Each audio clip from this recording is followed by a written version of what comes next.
Yo, my people, how is everyone? Hopefully everyone's doing good. We are here for the first of many, I'm sure, Alice Fußball, and it's obviously the Bundesliga panel show. Big up to both the co-hosts of the show, as obviously, me, Bayern fan. To this side, we've got Alex, bless up to you, my G. He is the Leverkusen fan. And then this side, we've got Justin, RB Leipzig fan. And yeah, man, obviously I'm sure we're going to have others on in the future. We'll try and get Dortmund fans, so on and so forth. But for now, we're the three amigos, as we would say. So yeah, how are you, lads? Alex, go first. You're good.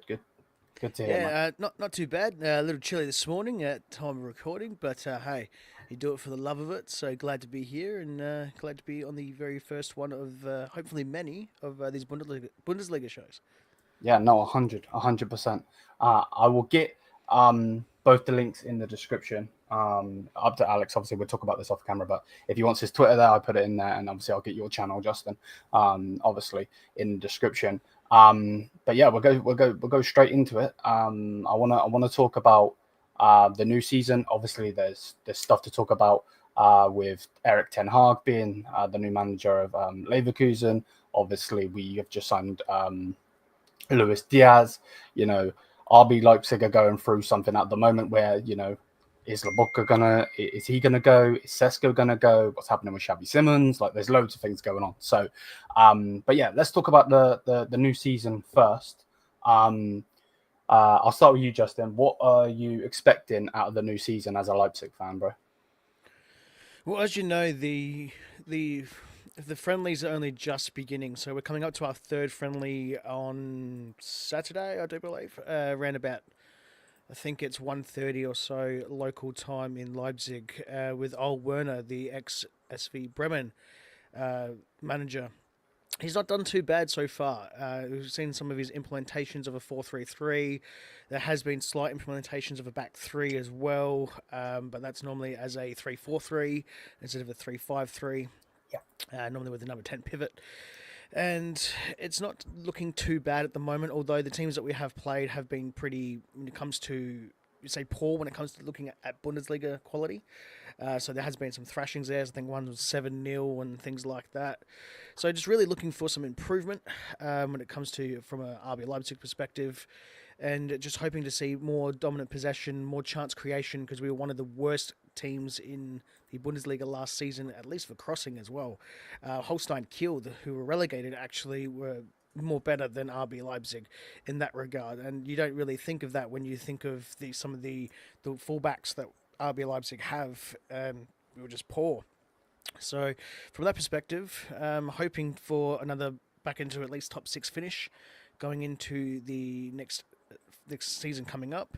To get back into the UEFA Champions League would be ideal, which is top 4, but just any sort of European football. But I'm really looking forward to a whole when it comes to the Bundesliga as well. We've got SV Hamburg have come back as well, being newly promoted. I'm not too sure who the other 2 teams are as well, but there's always a couple of looking teams out there. Borussia Dortmund don't look too bad. Lads, straight away. But yeah, it's looking to be shaping up for a good season. No, I'm with you, and you're right. Obviously, Heidenheim stayed up. They won their relegation playoff, so they stayed up. The other team that come up was who was it? It was say it again. Lyon. Cologne. Yeah, Cologne was the other team. Yeah. 100. I'm with you. Yeah, Alex, what do you think coming to the new season? We've got a lot to talk about from your perspective, bro, because obviously you got a whole new manager. Your manager's gone to Real Madrid. Liverpool got Wirtz as well as Frimpong. But let's talk about the season for now.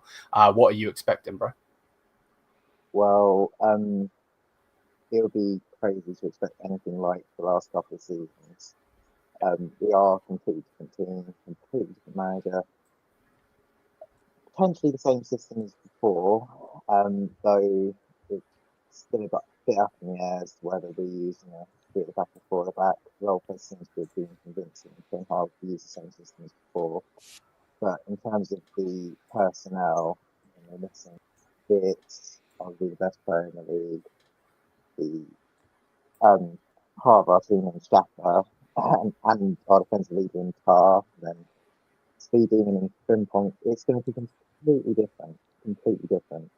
The players we've signed so far, I mean, they are good, but I still feel like we are in early days of the rebuild. There's still going to be a couple more players, I'm sure. Got Kwanzaa, who in his debut against Broken, he looked incredible. And Flecken to replace Kubecki. Flecken's completely different kind of goalkeeper. Kubecki's best known for his shot stopping, fast reflexes, but Flecken, I'd describe him a bit like Neuer's sweeper. For example, in his game against Broken, had about 3 or 4 instances where he ran up midway pitch and with incredible acrobatic experiences and so on. So I expect both continuity in terms of how we play. Ten Hag would like to press and control the game just as Xavi did, potentially with the same formation, but at the same time, the players reproduce what the play for them should do. That's a big question. Yeah. No. I'm with you. I understand. For me, obviously, going into the league, finally got rid of Leroy Sané. It looks like we're going to get rid of some other players as well. Obviously, we brought in Jonathan Tah on a free. We brought in Tom Bischoff on a free as well, and then obviously we just signed Luis Diaz. But yeah, for the season, obviously I'm expecting to push for the league again. We always do, obviously. But it's going to be interesting, especially with your manager, Alex, to just to see if he can push for the league, because yes, Man United, Ten Hag, we can all laugh at him, this, whatever you want to call him, but Ten Hag as a whole is a good manager. You know what I mean? Look at Ruben Amorim. What did he do? Barely anything. You know what I mean? And he's a good coach also. So I am expecting Ten Hag to actually do something this season. I'm not expecting it to be, little old Leipzig pushing for nothing again. I said Leipzig, I meant Leverkusen. Definitely said the wrong thing. Here Justin, we go. Shots fired. I apologize. No. That's all right. I'll shoot shots. But yeah, no.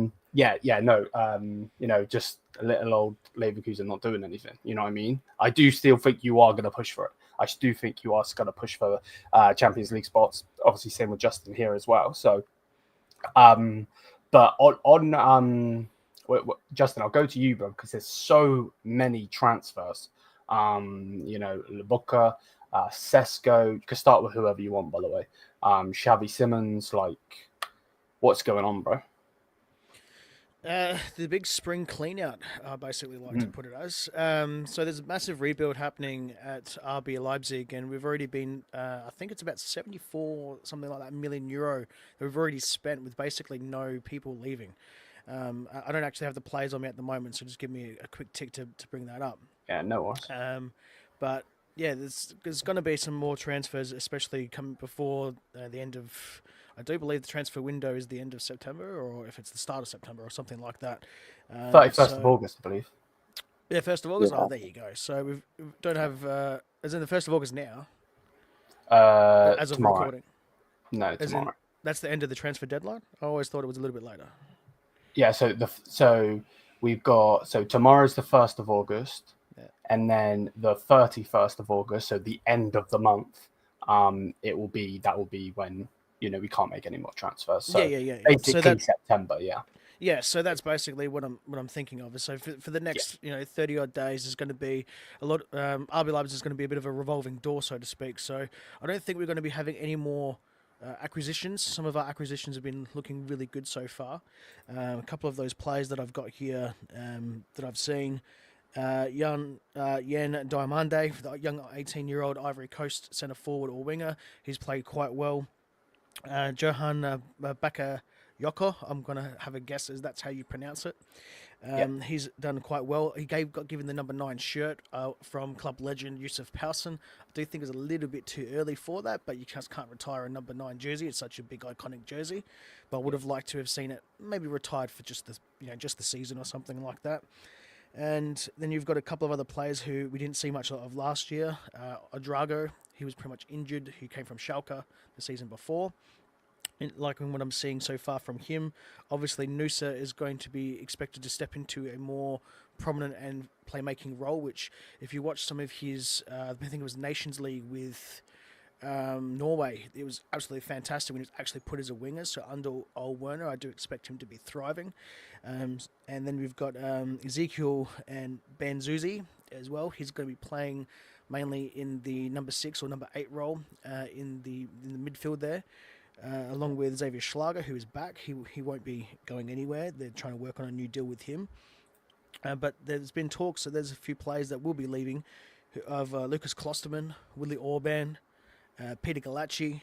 These are all mainstays that most people could remember from, some of them even from the 3 Liga days. And then we've got a couple of other players. Amadou Haidara in the midfield. He's supposed to be leaving, so there's at least 3 players there. And then we've gotten more signings as well as Maximovic as well, midfielder. Andre Silva is apparently going back to Werder Bremen. I have no idea why. Excuse me. Timo Werner is also trying to look for a club as well, and that's mainly just due to wages. So there's a lot of moving parts, and the team is probably going to be looking nowhere near at the moment in these friendlies what it's going to look at on match day 1 against Bayern Munich. But look, it's going to be exciting times to see who comes through, what players do end up leaving. Some might end up staying when it comes to for instance, Peter Galacci might just end up being a bench warmer. He doesn't want to have to do that because Martin van der Voort is looking like the number 1 goalkeeper going forward, which is what we originally signed him for from last season, but Peter Galacci was just playing too well. Yeah. And that's pretty much it when it comes to looking at the RB Leipzig's perspective. But I did want to touch on one thing as well, going back to Erik ten Hag. I think it's just Manchester United that were just poor. So basically, I think the last manager that they had, that you look at, they've had Jose Mourinho, you've had Louis van Gaal, and I think Louis van Gaal was probably the last one that really did anything for them, and that was not long after Fergie left. So there's no knock on the quality of what Erik ten Hag is. You sort of have to dismiss what he's done at Manchester United pretty much altogether, because the club is just a shadow of its former self of big. They're still a big club. They still attract a lot of fans and things like that. I'm not just bagging them, but when it comes to the quality and what they've been able to do in terms of trophies and everything like that, absolute former shadow of themselves. So Ten Hag could really take the Bundesliga by storm. So I'd be very wary of Bayer Leverkusen. Definitely be top 4. Yeah, no, and I'm with you. I am with you on that. What do you make of Sesko? Because first he was linked to Arsenal.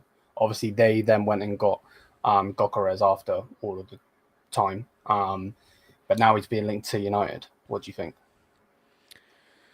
Look, I don't want to actually see Benjamin Sesko leave. Me personally, I think he's more important to the team than Luis Openda if we're looking for a centre forward or a striker. He's obviously younger. He's got a little bit more to offer as well, not just sheer pace. Look, Openda can still do the job. There's no knock on that, although there's links with him leaving to Aston Villa. So there's obviously another 2 players that added to the previous list that could be leaving. So I think he's an absolutely great footballer. I think he had a breakout season last season. That being said, it wasn't a breakout season in terms of numbers and things like that. I've got to look at it and think that he did absolutely well compared to his strike partner and number 1 striker, Lewis Openda, who essentially just dropped off the face of the cliff last season. If you remember his first season, he scored like 20-something goals and was, I think, either runner-up or third in the top goal scorer award. I forget what it's actually called. My apologies. So I do think Benjamin Sesko would be better off still playing for us, at least under Old Werner, for a year or 2. But look, if he's going to leave, I don't believe in keeping players any longer than they want to be at the club and things like that. So I'd say cash in. And if Manchester United want to turn around and pay for the money, that's fine. But from a personal perspective, if I'm Sesko, I'm not wanting to go there, just for the simple fact of it's not pressure or anything like that anymore at Manchester United. It's just you're going to be tarnished. There's a lot of players that have gone to Manchester United and they've just not ruined their careers, but their values have dropped afterwards, but just because of the club itself is just shambolic now. So a couple of people come to mind as like Juan Mata and Marcus Rashford, Greenwood. These were all good players, and then they ended up sort of really falling off, so to speak, after that. So Yeah, like Scott McTominay as well. Look what he's doing in Serie A. You know what I mean? He's one of the best players. So, no, I agree with you. What do you make of the Xavi Simons drama? Look, the sooner he's out of the club, the better. And there's no knock on Xavi. He's a fantastic footballer. He's a trying to word this correctly considering we're live.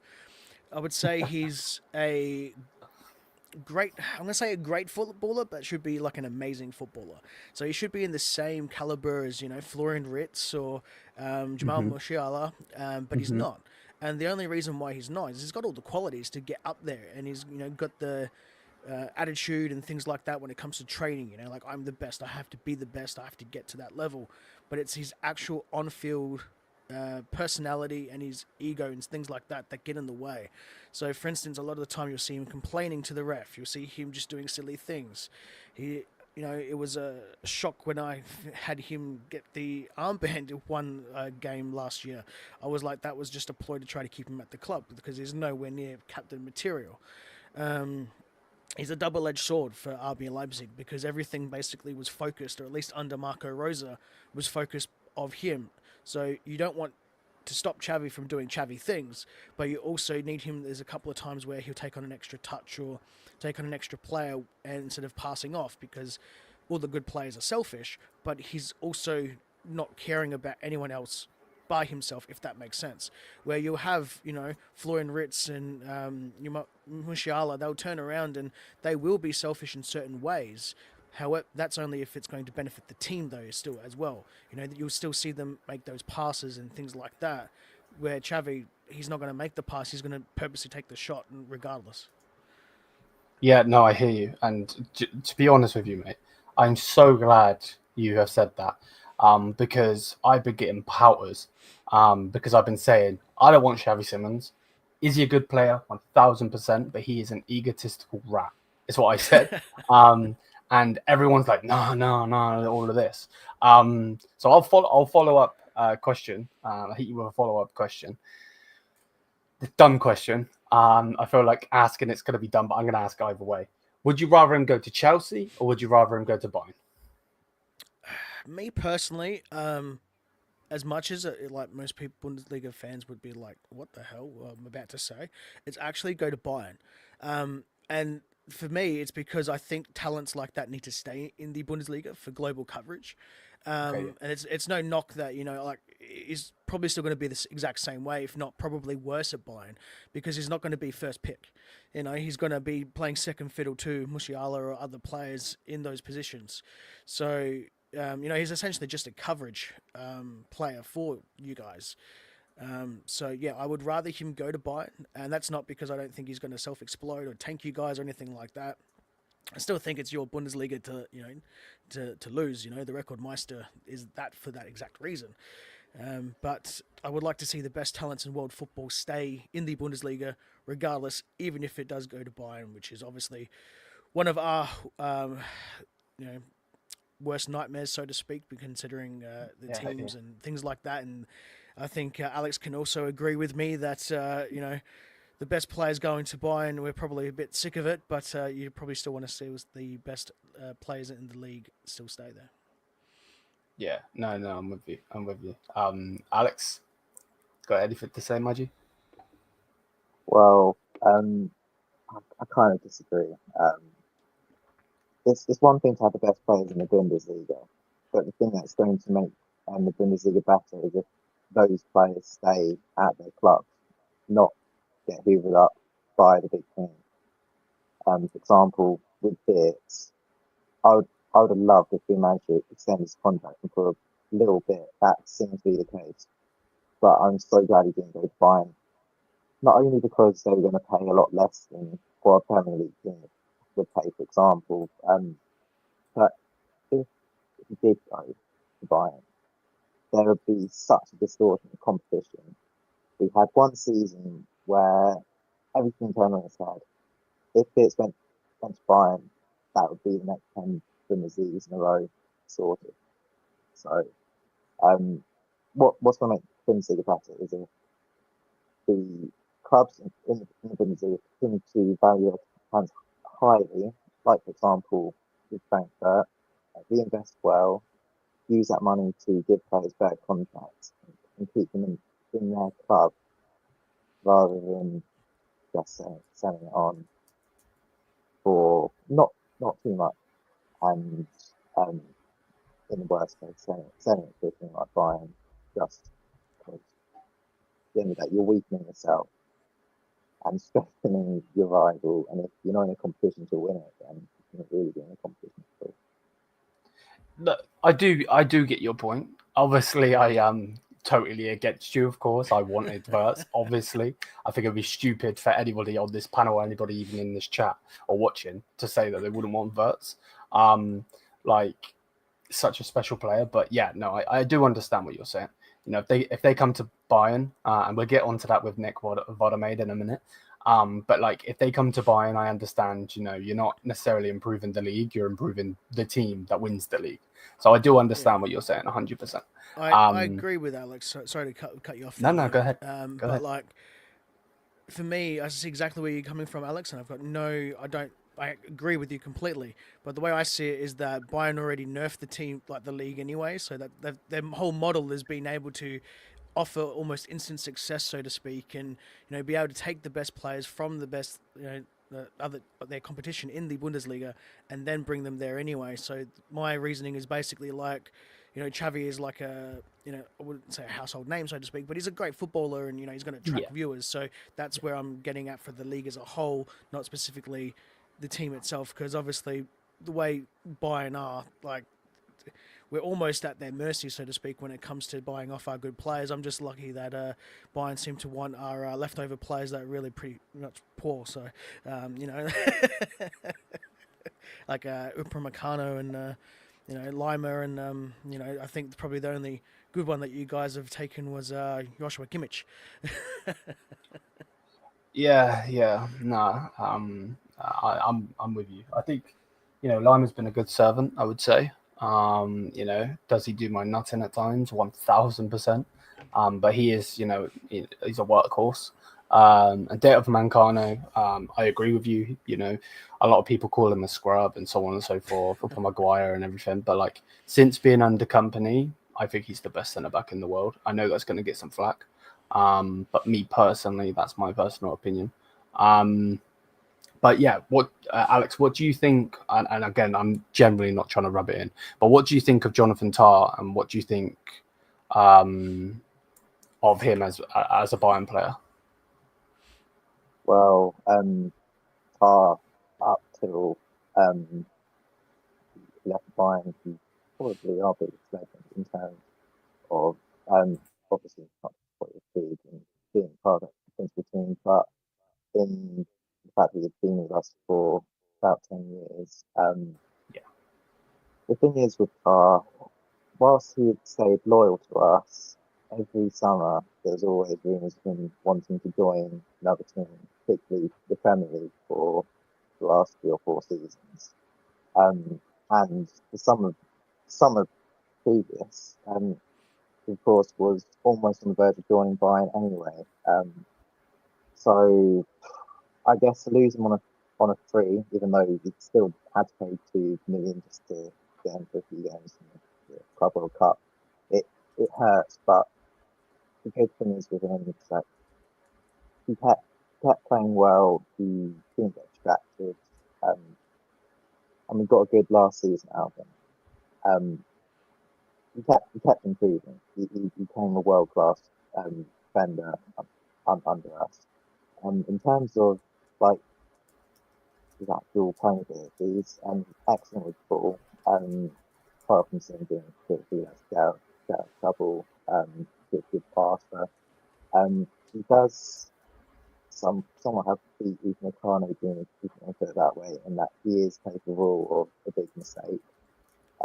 But over time, that has been screwed out of his game a little bit.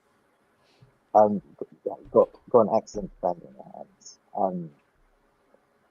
Given a bit of patience, like Leverkusen did him, he will make mistakes. But on his day, he is one of, if not the best defenders in the Bundesliga as well. So yeah, it's sad to see him. Yeah, no, I understand that fully. Obviously I don't understand it from your perspective, because obviously I'm the club that's got him, but in general I do. He has been with you guys for a long time, and I think tipping that cap with winning the league with you guys, and the Pokal with you guys, helped. If he would have just done 2 brilliant seasons and then left, it would have been like most other players in the league. But yeah, no, I'm with you. I'm with you on that one. So what do we think of the whole Woltemade saga? Anyone can go. Yeah. Look, I haven't really been following it, to tell you the absolute truth. I do know that Stuttgart will be most likely leaving him, considering the good season that he's had. And it was on my podcast. He was actually on Player Watch a couple of times, because he's just always been able to score against RB Leipzig. And he did quite well in all games. I think we played them at least 3 times. I think it was double in the Bundesliga, obviously in the Hinrunde, Rückrunde, and then the DFB Pokal. He's a fantastic player. I don't honestly know why he hasn't gone to Bayern straight away yet. And I don't know if there's actually any songs or anything like that. But one comes to mind, from Australia, be like Woltemade or something like that. But yeah, look, be a good, fantastic acquisition for pretty much any team in the Bundesliga. Obviously, from going to highlight Alex's stance earlier, I would rather him not go to Bayern. Obviously, I'd rather him stay at Stuttgart. But yeah, look, not too sure why that's been happening so far, to be honest. Yeah, so would think it's a done deal. Yeah, before Alex goes, because I know he's going to want to have a say on this. Basically, we put in a 40 million euro, no, 45 million euro bid, with 5 million add-ons. They rejected it. Then we put in 50 million with 5 million, which would actually be the record from club to club Bundesliga-wise. Obviously not the record as a whole, that's Harry Kane. But yeah, and basically, they don't want to go any higher than that, because they don't believe that they need to. They feel like they're in the pole position. You guys will know this. They had the same feeling with Wirtz. Obviously that went sideways. Hopefully it doesn't happen again. But yeah, that's basically what they're trying to do. Now there's been more talks on it and what they're going to do. He is the future. There is also news on Kane maybe leaving after this season. That's been coming out in the recent days. But yeah, on Nick Woltemade, I'm with you 1000%. He needs to come to Bayern, in my perspective, because he is going to be the future of German football as a whole. I really, really do believe that. Alex, what do you think, mate? So with Woltemade, I think again he is still a bit raw. As a bit of a one-season wonder as well, because let's not forget, up until last season, he was scoring maybe 2 goals a season. Like, especially, for example, when he was at Werder Bremen, he was just a player that they put on to his ball. He couldn't really do much, but he has completely exploded last season. Like, he has become almost bigger than Henrik, right? It's anything that is goal scoring for us. Your offers, I would say, from an outsider perspective, from the perspective, I would say that they're actually fair valuations. But from Stuttgart perspective, whilst objectively those are good offers, from their perspective, you can't really replace a player like Woltemade. He's too unique. And a team like Stuttgart, they can't attract players that are good enough to adequately replace him either. That's why they're asking for these ridiculous sums. It's kind of similar to, for example, in the Premier League with Alexander Isak. They're asking for a fee to make him the most valuable player, most valuable transfer of all time in the Premier League. Is that because he's the best player to ever play in the Premier League? Of course not. There are many, many bad players in him. But in terms of his importance to Newcastle, they can't afford to let him go because they know they're not going to find a player as good as him. That's why I think for them, of course, they're going to apply a bit more to the fee just because it's Bayern Munich as well, which is fair enough. I mean, they don't want to give away anyone, which is exactly what I was saying. Is going to improve the league. Like have Stuttgart enter that top tier permanently would be great. It's a massive traditional club, and up until Stuttgart, we did have a bit of oligarchy up top, Bayern Munich, RB Leipzig, Dortmund, Leverkusen. They were pretty much set. We've always seen them every season. Have Stuttgart and Frankfurt in the mix as well.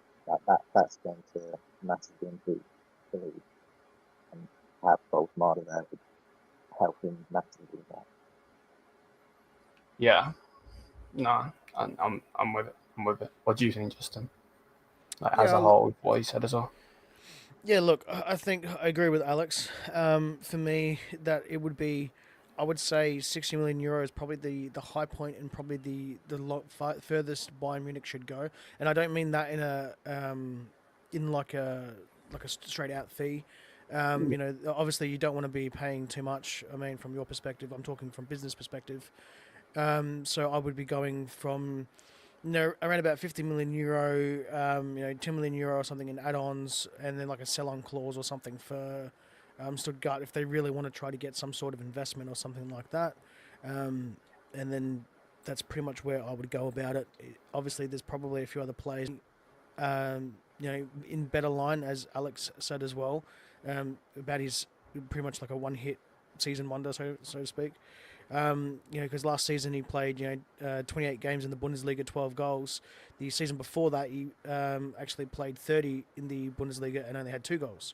So you've got to also look at it. It's obviously most teams with the quality of Bayern, they're going to end up being like a player is going to end up flourishing a little bit more because they're going to be getting more chances. They're going to get better quality and things like that, which just naturally comes when you do move to a club like Bayern in the Bundesliga. But do you honestly think he's going to get those numbers and more, or is this going to be like a drop off? Like, is he honestly going to be that good? He's never going to be as good as Harry Kane. I mean, in his career, possibly. You never know. But right now, yeah.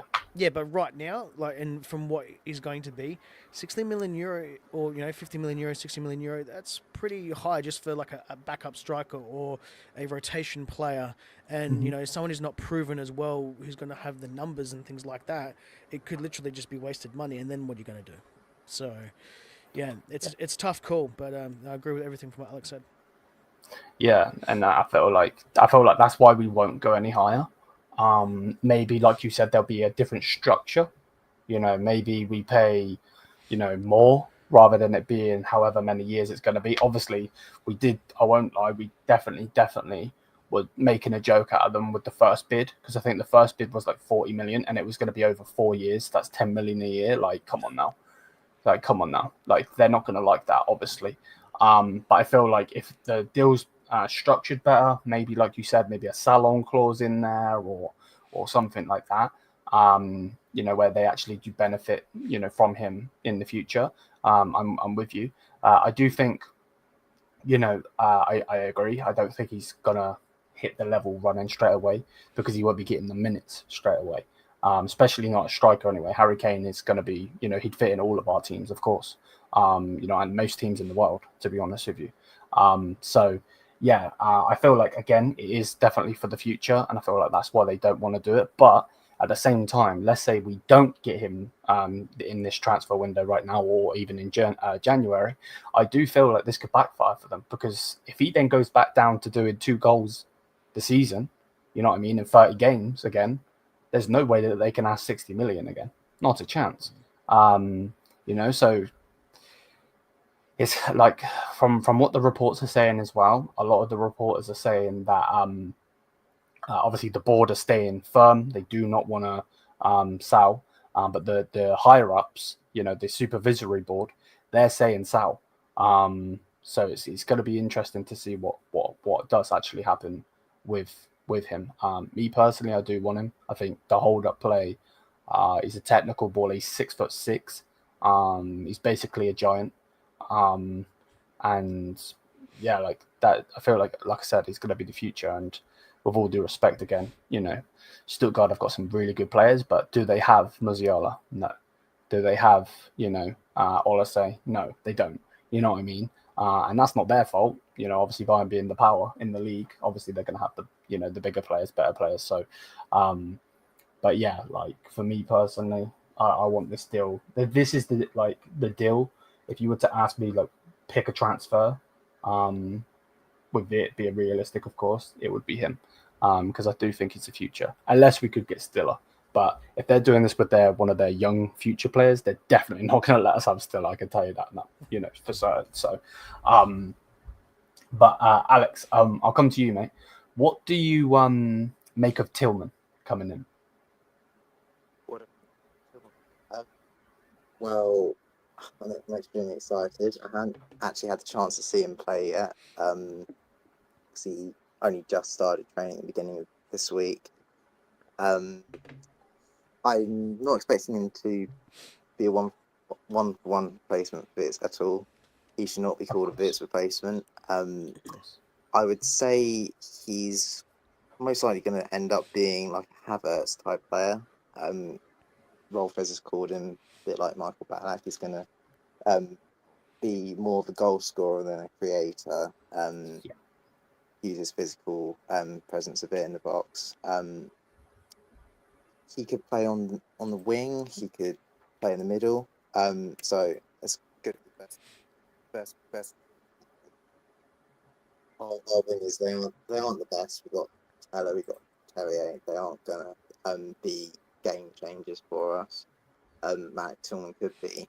He's got excellent technique, and he's good both going forward and going back. Notice a lot of his highlight videos, you can see him making excellent side tackles, which could also be quite good given that we're losing Xhaka. Maybe he could play a bit deeper as well. So,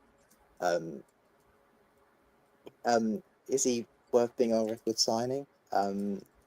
Let's see. But he was arguably the best player in the Gold Cup, and all the PSV fans, they were devastated to see him go, which I guess is a good sign.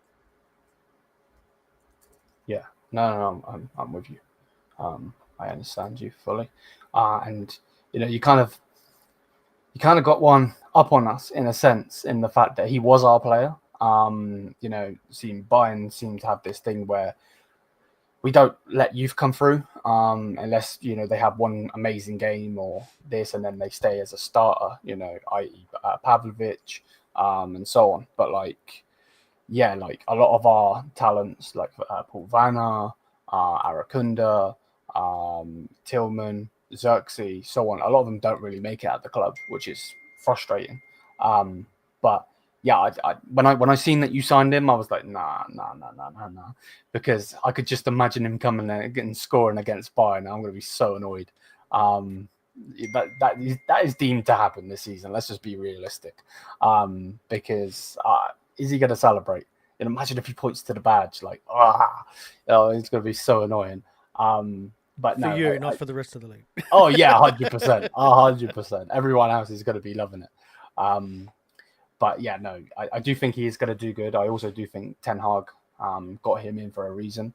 Again, I do agree with you. I don't think he should be a Verts replacement. I don't think anyone, unless you're going to get even Jamal Musiala is not a Verts replacement. Not really.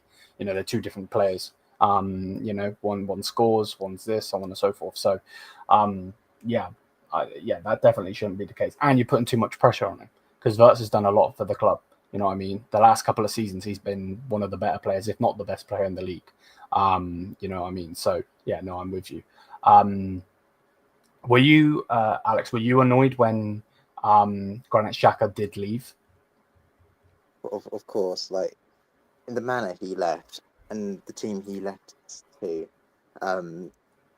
quite embarrassing really, because obviously you had Ten Hag saying he will not leave, he's too important, still 3 years left in contract, no way we're letting him go, and of course a few days later he does. But I did see a post which went into a bit more detail as to why he might have left. For example, his current contract with Leverkusen was paying him 290,000 euros a week. Okay. Going to Sunderland, his wages basically tripled. It's 920 million a week in Sunderland.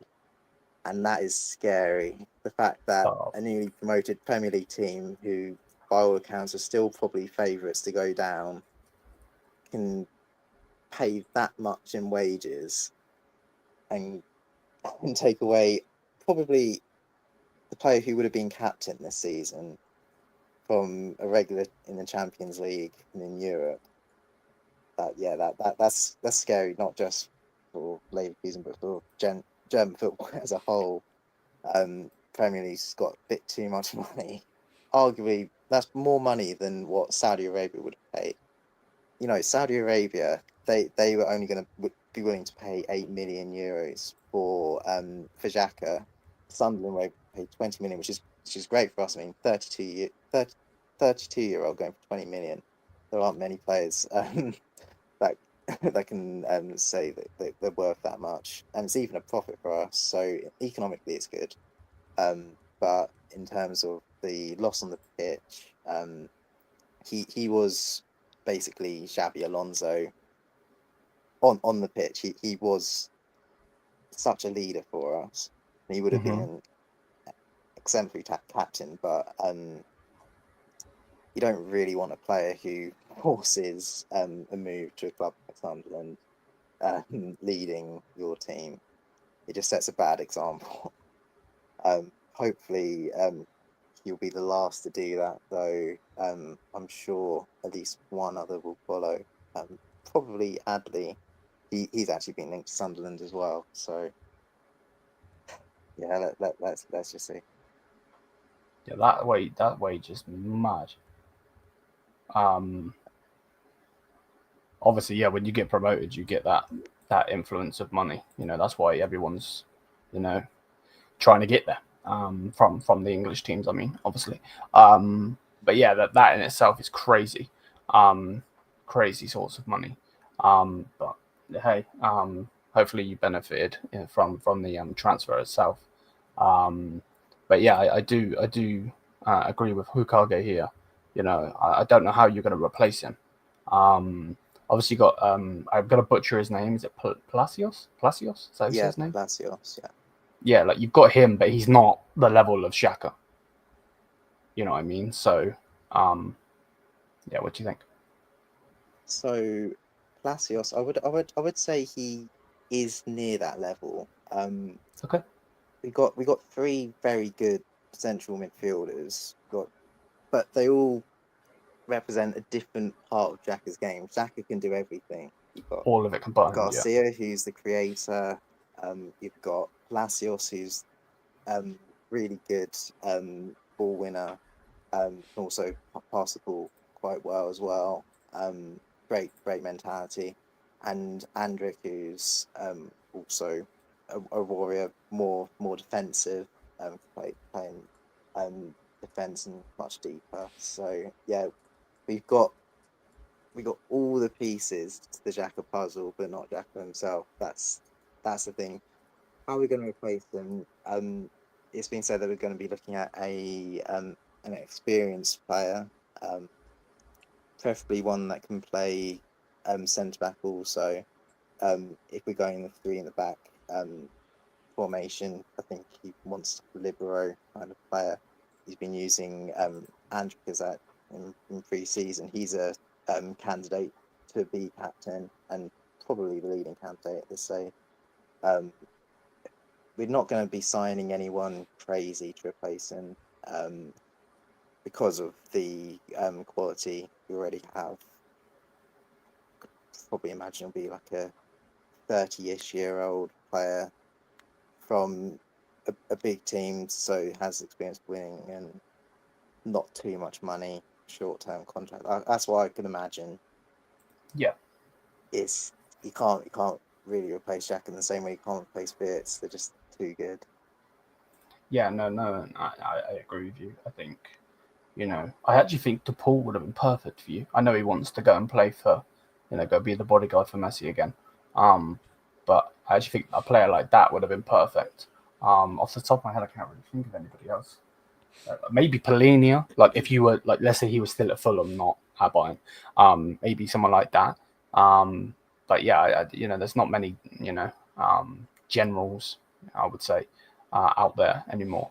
You know, a lot of them are more flair players, or, you know, like you said, you know, with some of your players, they've got parts of his game, but not all of it combined. You know what I mean? Yeah. Which, yeah, I'm with you. I'm with you on that one. 100%. But yeah, like in general, what are we thinking? Obviously, I went, you know, one by one on the season, but like, what do we think? Who do you think the surprise is going to be? Do we think Dortmund can do anything? Dortmund are always one to watch. They will have to do better than last season. I'm sure they will. Yeah. Leipzig, I actually think, are the ones to watch in terms of mounting a challenge. Of all the teams so far, they're the ones which haven't significantly weakened themselves. But that being said, I know Justin said that all the incomings have already been finished and the outgoings will begin soon. But as it stands, I'd say Leipzig look like team to watch. It would be interesting to see how Frankfurt can reinvest all the Ekatike money as well. They always Yeah. seem to do well in their recruitment. Burkhardt is a very shrewd acquisition should he avoid injury. Elsewhere, maybe a team like Hamburg, they could do something. At least in terms of avoiding relegation. I don't think they'll necessarily be as deep in the relegation fight as what would normally be expected from a new promoted team. I think maybe we can expect a bit of a surprise from them. Yeah. What do you think, Justin? No, Alex is pretty much spot on. I do appreciate the shout out for RB Leipzig thinking that they could be a dark horse, so to speak. I don't think that would be just there yet, but we could surprise a lot of people compared to how badly we played last season compared to the upcoming season. Well, that's what I'm hoping for anyway. Obviously, Of course. the teams we've played have been, very subpar, compared to Bundesliga standards. So anything can happen come, the start of the Hinrunde. But for me, I think Eintracht Frankfurt would probably be a dark horse if you're looking for someone that's going to go up there and possibly push. But we need to have a look at see what signings they said, as Alex touched on. Considering they have lost, one of their strike powers, so you've got to think about how they're going to score their goals, because obviously you can't just play out 0-0 draws. And then we go to, from what Alex said as well, from Hamburg. I don't think they're going to challenge for anything, but I could see them getting in towards the top half of that middle table section. So, around about 12th or something like that. They're definitely, I can't see them being dropped down straight away, even though most promoted teams nearly do go straight back into the second division. Other than that, really, possibly Borussia Dortmund, but, they've been one of those teams where they're either going to do well or, they're just going to be average or subpar. They'll still get up in top 6 contention. I can't see them dropping off too far. But they're either going to do, surprisingly well, or they're just going to, just do the normal Dortmund thing and bottle things. And that's no disrespect to any Dortmund fans that are joining us in. I know most are Bayern, but yeah. Yeah. No. I know what you mean. Like, they need to build like Leverkusen did. You know what I mean? Actually build that challenge. You know what I mean? Like, even last season, I know obviously we went on to win the league, but they did challenge us at one point. You know what I mean? Where Dortmund, they got it all the way to the end, obviously with that Tuchel season, and we won it on the last day because they bottled it. You know what I mean? That it's stupid. So I think Leverkusen were in it until pretty much the last part of the second half of the Rückrunde, really. Yeah. No, I'm with you. And I do agree. I think, with Frankfurt, what are they going to do with the cash? You know what I mean? Because obviously it's not all going to come to them right now. Obviously, I'm sure it's going to be installments, but still, they're going to be able to spend some money. You know what I mean? And are they going to be able to find a gem out there and make them into a star? You know what I mean? So, no, I am with you. So, Alex, who is your first game? Because I know me and Justin is obviously going against each other. So who's your first game, mate? We're up against Hoffenheim first up. Okay. Yeah. Okay. So realistically, you never know in the Bundesliga, of course, but realistically, that should be a win. Should be a win. It should be, but our team, we could end up playing a completely different 11 to anything we've done before. So. It's all up in the air. We should get 3 points, but based on what, I don't know. Yeah. It'll be interesting. I'll be a bit more confident, for example, if we manage to win our remaining pre-season games, for example, against Chelsea, which I'll be at. If we beat Chelsea, then that will give me massive hope for the new season. But up to this point, we've lost 5-1 to Flamengo. Under 20s, though, our team was arguably younger than theirs, and it was our first preseason game, so it's not too terrible, but the result certainly is. Then Bochum, where we had 2 very different teams. We had first half, we basically played equivalent to what we would play in the Bundesliga. That was fine, but then the second half, there was so much rotation and we kind of saw the players which weren't quite Bundesliga ready, but would still probably be on the bench. Very, very difficult to call, I'd say. Hoffenheim they're always tough. They aren't easy. Probably be maybe 2-1, 2-2. It'll be good to get a win, but it won't be easy. Yeah. So you said you go to is that game at Stamford Bridge? Yes. Yeah. Yeah. Okay. That's gonna be cool to watch, man. 100%. No, I'm with you on that one. What's this, Justin? So this guy is a troll. He is a troll. Bless up to him, but he is a troll. He said, Justin, thank you for Xavi Simons, and you can have Nkunku in return. a good deal for everyone involved. Yeah, I just smiled. I was looking through the chat as it came through. Actually, that's what I smiled at when Alex was talking. So, and unfortunately, you can have Xavi Simons. That's fine. You're going to pay that Chelsea money, considering you guys spent over $1 billion to win a really poor, European title. So, I mean, yeah, okay, you've got more European titles than RB Leipzig. You can shut me down on that one. But for spending over $1 billion to only win that, you should have been winning the Premier League. You should have been winning the Champions League. You should be winning absolutely everything. But Nkunku's not coming back. Wages would be way too high. There'd be basically no spot for him, considering of where we would play, unless he wants to play as a striker, and then that would only be like an emergency, probably knee-jerk reaction if we were to lose both Sesko and Openda, because Nkunku can play in the Bundesliga, but is he going to be able to play 28 games or more? Who knows? With the way he's got his injuries and things like that. So, yeah, I think probably for us, going into we were playing as a Friday night game, if I remember correctly, for the first opening up the Bundesliga, the Hinrunde with a Friday night game, Bayern and Leipzig. I haven't done obviously a match review or anything like that, but I actually do think that we could surprise you guys, but it really depends on how much the youth want to, so to speak. They could just, me and you will definitely link up for the preview. 100%. Yeah, they could completely be shell shocked, and it could just be like 5-1 thumping. I do expect us to score at some point, but it also could be 2-2 draw. We could probably get the jump and possibly get 3-2. Who knows? Obviously there's going to be a lot of dynamics until then anyway. So, and we've got probably just a little bit over. I think it's 20 odd days or something like that, if I remember correctly. I think it's in the 20 something. 22nd, I believe. Yeah. So, there's a few things to go through first and things like that, but.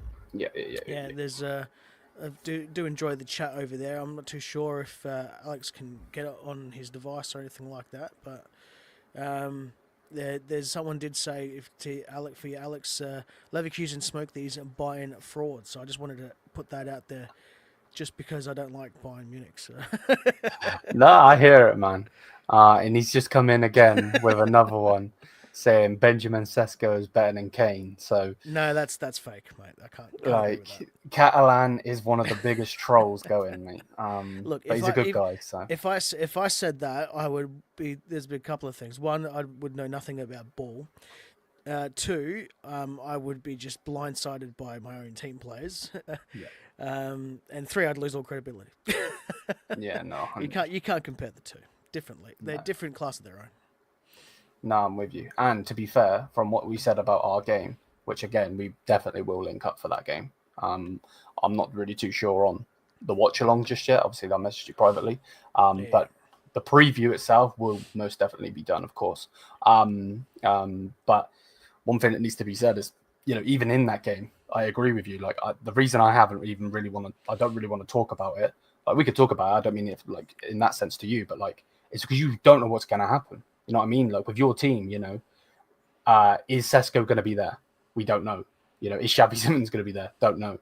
If both of those leave, will you get a replacement in by then?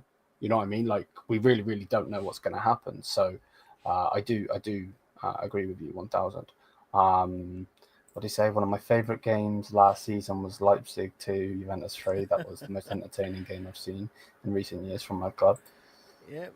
I've got to admit with that one, we absolutely bottled that one. I think at one stage it was like 3-1. And then in the space of, I think it was about 10 minutes or so, or 15 minutes, or put it a little bit more. I can't remember if it was with All Juvecast or with Turin Giants that I did the review for after the game. But they basically just smoked us after that. I think it was like 2-1 or something, and then all of a sudden they just pipped us or something like that. So yeah, it was not a good game, and that was pretty much the start of the Marco Rosa decline. So and a lot of Leipzig natives and locals were basically pretty much, forgive the pun, seeing eyes through rose-coloured glasses. They just didn't realise to see how bad he was, because they tried pushing him so hard and things like that. But the club had just lost all identity. Pretty much couldn't play football for their lives depended on it. They're dropping games that they should be winning, or they're just playing really, really poor football. And I think it was. I think at one stage I said it was more of a PR stunt, actually. To have a Leipzig native as the manager of the football club than it was to actually have someone that's going to be able to win something. So, and there's no discredit to him. He did get, a DFB Pokal trophy. So some people were saying that, and this isn't Leipzig natives that were saying this, but some people were saying maybe he got it gifted to him as well from the squad that we had. But yeah, you got to give where credit is due. But it wasn't going to work out. We'd like to see him come back someday, but I don't think it's gonna. Not in any immediate future, that's for sure. Yeah, I'm with you. On Bakayoko, the Belgian player you signed. Mm-hmm. Obviously, on the Bayern View, we do loads of transfer things, and obviously we've been looking for a winger for a hell of a long time. And I was actually speaking to one of my Dutch friends. His name is Michael. He was actually one of the first people to actually comment on this stream. This guy here, he's an Ajax fan, and I basically just asked him like, how good is he? And he said he's okay. He's not the best to play for Bayern, but I do feel like maybe going to Leipzig, and again, this is no disrespect, but like maybe he will do good. You know what I mean, in that role. Obviously linking up with is Openda's Belgium, isn't he? Yeah, correct. Yeah, so they're gonna know each other in that sense. So he's a good player. He is a good player, 1000. So I think he's gonna do good personally. Obviously I wish he doesn't, obviously. Don't get it twisted, I'm not out here rooting for him, but I do think he's a good player. Yeah, no, look, he's definitely got some sort of quality on him, that's for sure. And I did like some of what he did at PSV, but he didn't blow anything out of the park or anything like that by any means last season. So I only had about, I think, 12 goals or something like that. I mean, he's only 22 years old.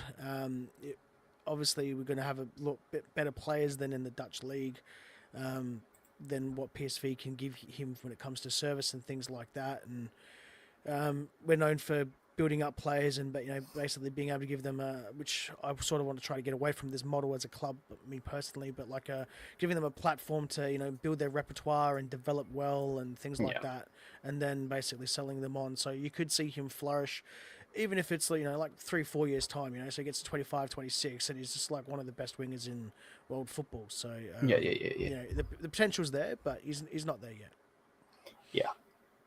No, I'm with you, and I think with Nusa, the reason I'm mentioning him is because he says he's going to cook this season. I could agree with that. I'm not going to lie, I would like it. Again, I know you're going to say get away from our players, but I wouldn't mind him as a backup. You know what I mean? How good is he? Because I haven't watched him. Generally, all I know is the fact that he is a player that plays for you and he's Norwegian. Other than that, nothing. So what? How good is he? Well, that depends. If you're watching his RB Leipzig, form and how he's played, pretty poor. It'd just be nothing but hype. But if you look at what he's done at Norway, so in his actual natural position as a winger, fantastic baller. So he's essentially almost a like for Xavi, except Xavi likes to play centrally and drift wide, where Nusa could play wide and then drift centrally. But natural position is as a winger. So I do expect him to cook under Ole Werner. He's been playing better in the friendlies, but obviously every single player for RB Leipzig has. But I think that once we get the formation down pat and the game style, Nusa is going to be flourishing quite well. So I do expect him to, flourish and be pretty much what we paid for in the first place when we saw him. I don't know why they thought that a winger could play more centrally when they've played as a winger their whole entire career, basically. But yeah, and that was under old management and things like that. So I do think he's going to cook. I don't know if he's going to score many goals or things like that, but I'm looking more so to to create chances, to beat a man, do the one-on-ones, create the space, hopefully give service because he's a pretty good passer with the ball as well. And go from there, basically, and just see what he can do. Yeah. I feel like, him being maybe a backup to Diaz. Obviously, it's not going to happen. It's not going to happen. But like in my head, you know, as fans, you always think, what could Look this at this happen? guy. This Just thinks this. he can get everyone. Oh, 100%, man. No. But you know what I mean? Like in the fact of like, what happens if this player joins, so on. Like I never thought we were going to get Luis Diaz. We'll speak about him in a second. But like I was thinking maybe Nusa could come in and then we could get someone like maybe a Matoma, where it's not like an out and out starter like Diaz will be. You know what I mean? Where maybe they could swap and change. But no, on Luis Diaz though, what do you guys make of him? I'll let Alex go first. Well, every time that I've seen him, he's done really well. Not even just when he scored the hat-trick against us in the Champions League this season. Even when he was at Porto, he was still a beast.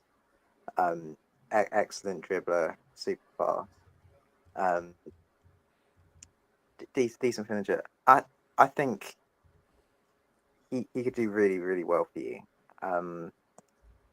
He would, in my opinion, be better than Mané. I think he's still got a lot left to prove. He's still in the right age. Well, it's going to be quite difficult for him as a Colombian. For some reason, I've got a feeling he might struggle to adapt just because of like language, for example. I don't know how many Spanish-speaking players you have at Bayern now. Can't imagine he's got much German on him. But yeah, in terms of actual player talent, yeah, you're onto a winner, I'd say. What do you think, Justin? Yeah, look, fantastic football player is able to create space, able to create chances. I think he's got a bit of hold up play as well in him as well. He doesn't always just have to take a pass straight away and things like that. I expect him to probably score minimum double digits in the season. Obviously, it's going to come to. I would take it that he's going to be a first starter for you guys. So that I sort of look at it and then I go, are you going to play with the front three or what's the do? I think you probably normally do anyway. So then if you can do that, then yeah, I could see him playing quite well. But yeah, I agree with Alex there. Stepping up from Premier League to Bundesliga, I don't think he's going to be able to have a problem adapting, so to speak, in terms of like the football, because in the Premier League it's more, more challenging, more heavy. In the Bundesliga, play can be a bit more slower, and a bit more methodical, so to speak, on a weekly basis. So I think he'll probably take a little bit of time just adapting to the pace of it. And as Alex said, also maybe just communicating with his teammates on the field. So if you can get rid of those two grievances there that could cause him a bit of issues, then I think he'll do all right. Yeah. On Alex's first thing, he obviously said about the players that are going to be able to communicate with him. I think, if I'm right by saying, he's been spending a lot of time with Polina in the first couple of sessions over the past couple of days, but he's going to be going out on loan. It looks like he's going to be loaned to Tottenham, which is so annoying. Like, I'd rather just sell him, but whatever. So yeah, I am going to be very interested to see what's going to happen. Like, the guy has like a bit of English, but I don't think it's much. And then like I think he understands English more than he can speak it. So it's going to be interesting to see what happens. And I'm not going to sit here and lie. You guys know. Both you know me in the fact that, I'm very raw with what I say. I say what I think. But I don't really understand why we spent 75 million on a Colombian player who can't speak English or German, but we wouldn't give Brian Zaragoza some game time, who is a Spanish player. I think that's stupid in my opinion. I do wish Diaz well. I'm happy with the signing, but I just think it's a bit backwards, to be honest, how, one for one and not the other. So yeah, like we've just got rid of him to Celta Vigo. And yeah, I feel like it's just stupid, to be honest with you, personally. But on him as a player, I'm looking forward to him. I think, I spoke to a couple of Liverpool fans, and from what they basically said, it's, the fact of he's going to work hard on the ball. He will go through some patches where he might not score a goal, but as long as he's working hard, for me, I don't really care. I've had to deal with Leroy Sané for the last 5 years. Getting through on goal about 100 million times and missing most of them. So as long as he works hard, yeah, it's about the only time he does turn up. As long as he works hard, that's really all I care about, if I'm being honest with you. Okay, Catalan being a fraud again, saying thank you for Danny Almo. No one cares about your domestic treble. You still bottled the Champions League. You fraud. But yeah, what we've already spoke about this, bro. I'll quickly summarize it so Justin doesn't have to say it again. But he basically said he would rather keep him than let him go. Basically, is what he said.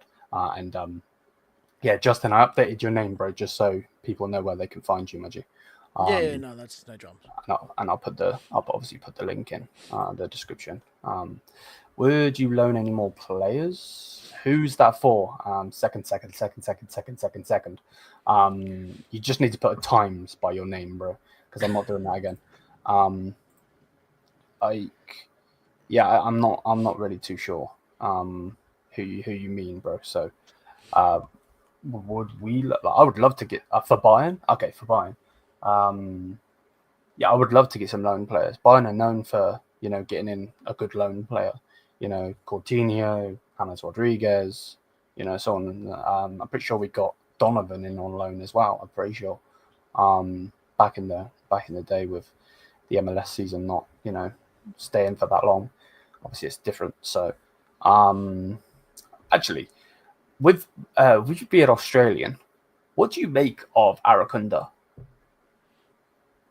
Who? Look, he's all right. He's an all right footballer. You're talking about the player that played for Adelaide United a little bit, then he got brought by Bayern. He played all right. He didn't have a whole lot of time in the like the senior squad, so to speak. He played a lot at the like the youth level and things that, and like in the twos and stuff like that, the reserves and things. He's a good footballer with promise. He's nowhere near ready for a big league and things like that. The A League is similar style to the Bundesliga in a sense where it's not fast paced. It can be dictated by a team and it can be very can't even say the right word. Methodical. Damn, speech impediment. So it can be like for like in that way, but yeah, he's one to watch. But there's also been players that have been touted as the next big thing or very good at young ages, and then they've done poorly. They've just, you think of them and go, like I said, who? Azani comes for one, who was actually an Australian. He went to Celtic and things like that, or Sporting. He played quite well, and then he's pretty much unheard of now almost. So I think he's got some real qualities there, and the foundations are there. But I wouldn't rate him as a top player or anything like that, or he's not above average when it comes to like the next big thing or anything like that. So if he works hard, he can be a real good baller. Yeah, because obviously he's at Watford now. Yeah. Which again is another. Yeah, you really did screw us over with Max Herbal, bro. I know we took him on a free and all. We didn't pay for him, but like he did. Was he this incompetent with you guys? Probably. Okay. Fair enough. So I didn't really like him as the director of football and things like that. Anyway, like, he did a couple of good things, but he's just pretty poor. I mean, a couple of friends of mine who are Bayern supporters actually, they turned around and they said to me, they're like, is he supposed to be like destroying Bayern from the inside or something like that? Just some of his decisions they've said, like, is he like a Red Bull rat or something like that? Just trying to destroy Bayern Munich. But I like them guys. Yeah, I feel the same. I said it's possible, but I don't think he's on the payroll anymore, so that rules that conspiracy out. Yeah, because he actually played for us. He actually played for us. I don't think he played for our main team, but he did play for us when he played. But so he was bad for you as well then. Yeah, he wasn't he didn't really do much at RB Leipzig, so I don't think he put the club backwards or anything like that. But there was a few things where I looked at and I was just like, "What? Why? How?" And just dumbfounded at a couple of things. So I share your pain. And we still went and got him. Oh my word! Oh, my club's going backwards, and I know you guys love it. Like I said, you guys like the players and everything that we don't want anymore. So was Freeland at your club as well? As who? Sorry, Christopher Freeland. Christopher Front. Frond, yeah. Was he at your club as well? Don't think so. Might be. It don't seem I often. I know he was at a Bundesliga club. I can't think of it off the top of my head though. I don't know. To be honest, I don't know. It's early in the morning. I haven't had my coffee yet. Yeah. No. I get you, bro. I get you. But yeah, what do we think of Mr. Bellingham going to, or the brother of Mr. Bellingham, shall I say, going to Dortmund? Do we think he's gonna, Alex? What do you think? Do you think he's gonna do anything that his brother did or not? I think the comparison gonna start from day one. As much as he's trying to distract from the fact that he's his brother, but see, he's got a different name on the back of his shirt, but he plays in the same position. I think I haven't seen enough of him to make any judgment on how good he is. I think given the amount paid for him, you'd expect him to start most games. I guess what made Jude Bellingham as good as he was that he was allowed to start a lot of games from an early age. It's the only way he can improve. He's going to perhaps struggle with the pressure, but then again, he's dealt with that pressure ever since he started playing professional football, because obviously by that time, Jude was already starter in the Champions League and one of the Bundesliga's best players. So let's see. Watch him with fresh eyes and forget about Jude. And judge him for who he is, rather than who he is compared to his brother. Yeah, I wasn't laughing at you, Alex. I was laughing at this comment. There was a water boy when Musiala scored the winner to secure our league. Yeah, you're right. You are right. But no, I do agree with you. Maybe he has the same name, plays the same position, has the same parents, but he is a totally different player. And I've actually watched him in person before. So where I live in the UK, I'm about 20 minutes away from Southampton. So we went to, my brother wanted to go watch a game, and he doesn't actually have a team. Tried to get him to be a Bayern fan, and he's like, "Who?" I'm like, "Sorry, you say that again? Like, don't say who." Yeah, he doesn't really understand. So yeah, the cheap tickets. They were in the Championship at the time, yeah, it was actually Southampton versus Sunderland, and he scored a banger, absolute rocket.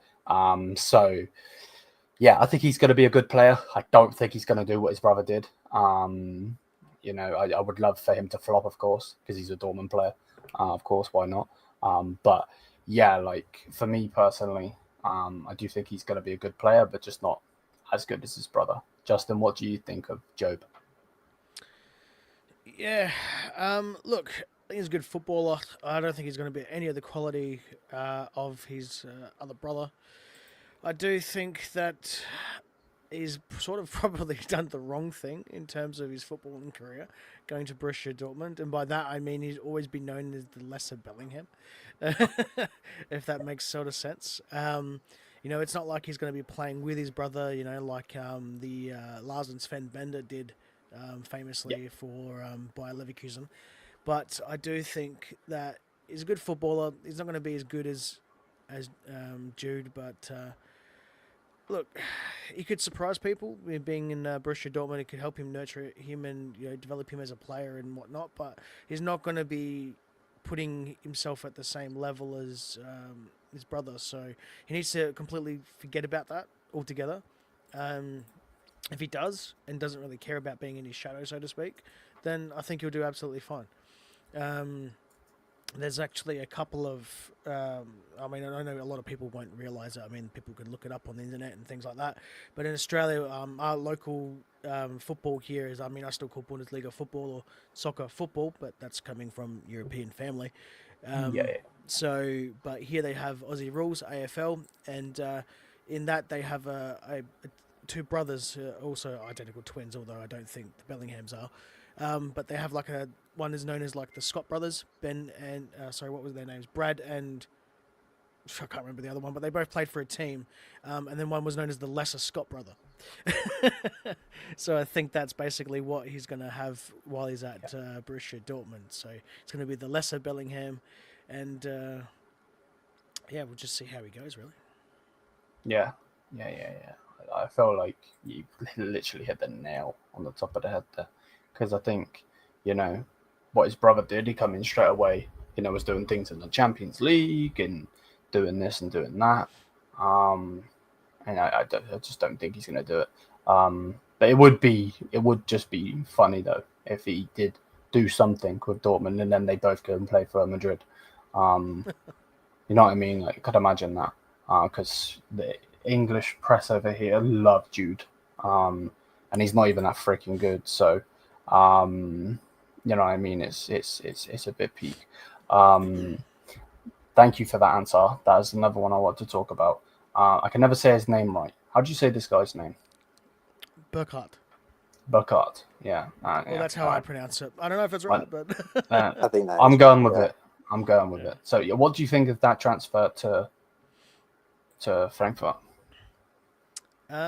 Look, it's an interesting one. It looks to sort of be like a replacement for Hugo Inteke, but or Atiki. I can't remember how to pronounce his name. Yeah, I know you're right. So, yeah, look, I don't think it's going to be a good transfer as in you're going to get the same amount. I don't think it's a bad transfer by any means. It just really depends on how Eintracht Frankfurt really deploy him, I guess. Yeah, I'm with you. What do you think, Alex?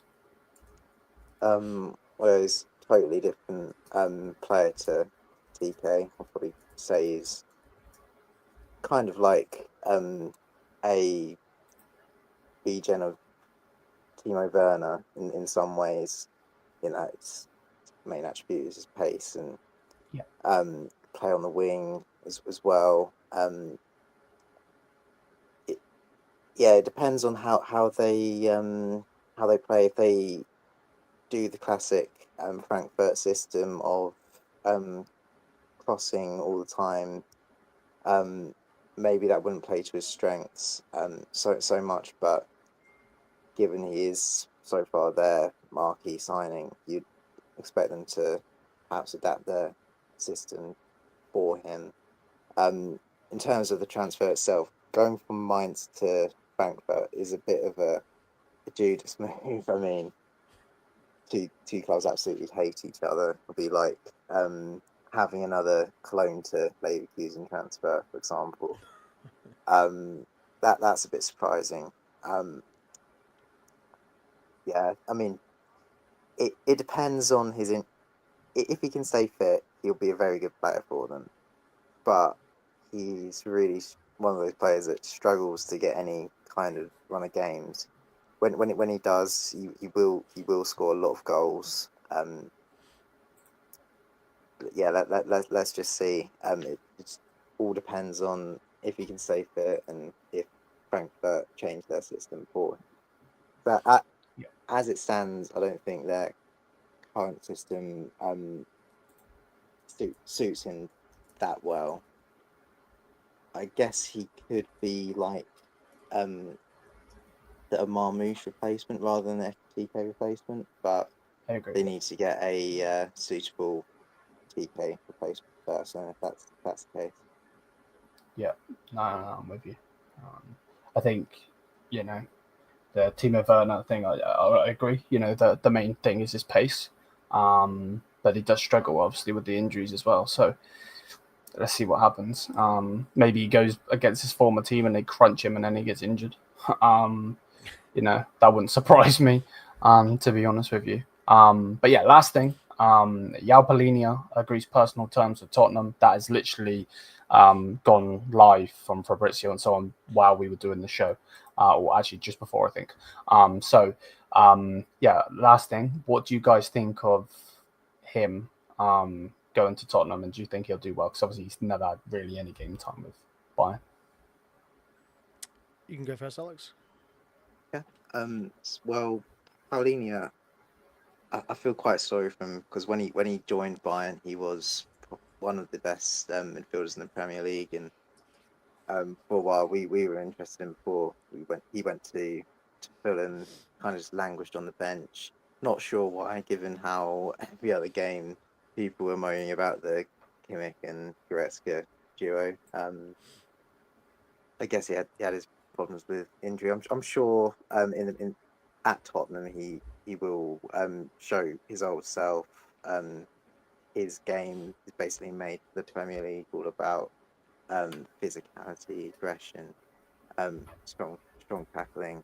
I can see him doing well there. It's a shame it didn't quite work out in the Bundesliga, where I feel like we've missed out. I'd say as a league, we've missed out. Yeah. No, I'm with it. Justin, what do you think, mate? Yeah, agree with Alex there. So for me, I think he's a fantastic player. Good ball winner in the midfield. Good passer of the ball. Similar when it comes to Premier League, is similar to like say what Rodri does for Manchester City. I do think that there may be a question about him going to Tottenham, so to speak, depending on, because Tottenham is another tarnished club that in the Premier League. Some players that have gone there have made their career a little bit more worse, so to speak. But look, if he can make it work for him, then yeah, that's fantastic. I think he probably could have possibly have gone to another club that would probably be better off, so to speak. Mm-hmm. But in terms of, is going to the Premier League the right move? Yes. And I think that the deal, so to speak, is that going to be a permanent deal, or is that just a loan deal for you guys? Yeah, I think so to Tottenham. Yeah. No, I think if I'm right by saying, I actually just looked at it now. I think if I'm right by saying it's going to be a loan, I think. And I think they have an option to buy, which is so annoying as a Bayern fan. Because I just, would rather just sell him. You know what I mean? Like, we did this, obviously, with Matthias Tau, and then the season after they bought him. Like, just buy him now, you frauds. It's not like they don't have the money or anything. It's just that they're tight, you know what I mean? So, but yeah, like, it's peak. Let's see what happens. Yeah, that could be good business. Yeah, I just wish him the best. I really do, because he was a Tuchel player. Tuchel got sacked. We went in for him again. Thanks, Max Erbel, you donkey. And you know what I mean. And then like it's just it's stupid. But yeah, man, I think that's pretty much it. Anyone have any final thoughts before we end the first episode? Just really good to see you both again, and I look forward to doing this every week. Yeah, no, there's not really too much, really. So as we get closer to the opening Bundesliga round and things like that, it'll be a lot more to talk about, even though there's obviously always something to talk about. But it's been a pleasure to work with both yourself, Liam, and Alex again. So I'll be ready to be up nice and early in the mornings to do this show. No, 100, man. I appreciate you getting up early. I know, obviously, me and Alex are in the UK, and obviously you're Australia, so it's totally different time zone and everything. Yeah, so for people that are wondering when we started this live, just under an hour and a half ago, it was 5:30 a.m. my local time. It's now 7:01. I heard the birds chirping outside. Pigeons are going nuts all over there on the roof. That's why I looked up a couple of times in there thinking, hope you can't hear that on the microphone because it's like scratching on a chalkboard. Got the tin roof that we got here in Australia. But it's actually the gutter. But anyway, yeah, we're doing it for the love of it, and glad to be on. 100%. I appreciate both of you lads coming on. and I've wanted to do something like this for a long time. You know, obviously I'm a Bayern fan. I care about Bayern, of course, just like you guys obviously care about your respective clubs. But you know, to actually talk and banter and so on, you know, I mean, a load of Premier League fans do it. So yeah, we will try, guys, to get a Dortmund fan, get a Stuttgart fan, so on and so forth.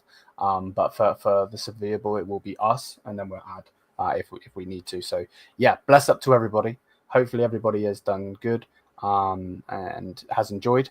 And yeah, until then, we are out of here. Thank you so much. And yeah, Mia Samia. Peace out.